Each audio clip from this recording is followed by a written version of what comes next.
Hi everyone, good to see you and good to be with you again this week. We are once again in an in-between or liminal space, a space that represents the space between the end of Jesus' earthly ministry and the beginning of the church's earthly ministry. The end of Jesus' earthly ministry is known as the Ascension, and we usually celebrate the Ascension the Sunday before Pentecost. The Ascension is when Jesus ascended into God's kingdom. That's the easiest way to think of it. And to be honest with you, we don't talk enough about the Ascension. We should talk about it more. That being said, following the ascension, the disciples are left waiting for the Holy Spirit to come. Waiting isn't a passive time, however. And the disciples devote their time to prayer and to finding a new disciple to replace Judas, namely Matthias. Then we know the story. In waves of wind and fire, the Holy Spirit comes, and the disciples look like they were ready for it. And then, of course, the church is born and its mission begins. The entire book of Acts is about the beginning of the church and its early mission. You know, I think Pentecost holds new meaning for us this year as we await out the end of the COVID-19 pandemic. That's because when the end comes, much like the first Pentecost, we will be celebrating. No doubt, we will be celebrating. But we won't be celebrating just the reopening of the church, but the rebirth of the church. You know, the church has an amazing opportunity to reclaim its mission, its identity, and to follow the Holy Spirit out into our communities full of hurting, disconnected, and lost people so that we can share the love and hope of Jesus. In fact, I think the church will need to do this if it wants to be relevant in whatever new world emerges following COVID-19. And it will be a new world, whether we fully realize it or not. So we do need to be ready, which means preparing ourselves much like the disciples did, through prayer, discernment, and surrendering ourselves to God's will for our community. So for my devotion this week, I want to give you some food for thought to chew on as we prepare for the church's rebirth.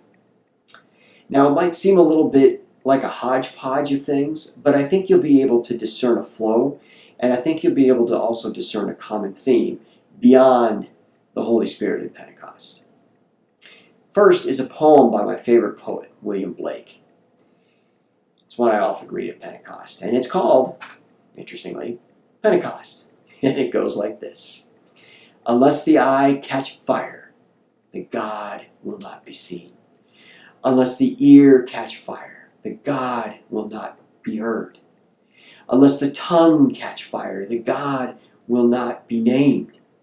Unless the heart catch fire, the God will not be loved. Unless the mind catch fire, the God will not be known. Second is a reflection by Henry Nouwen called We Can Live Free, Joyful, Courageous Lives.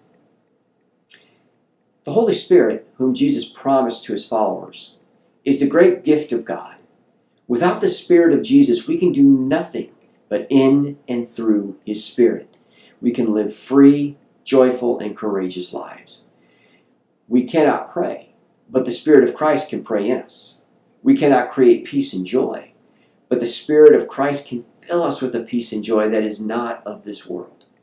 We cannot break through the many barriers that divide races, sexes, and nations, but the Spirit of Christ unites all people in the all-embracing love of God. The Spirit of Christ burns away our many fears and anxieties and sets us free to move wherever we are sent. This is the great liberation of Pentecost. Now I'd like to actually close with a prayer written by Old Testament scholar and theologian Walter Brueggemann for Pentecost.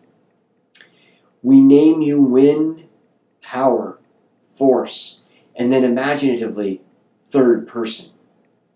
We name you and you blow.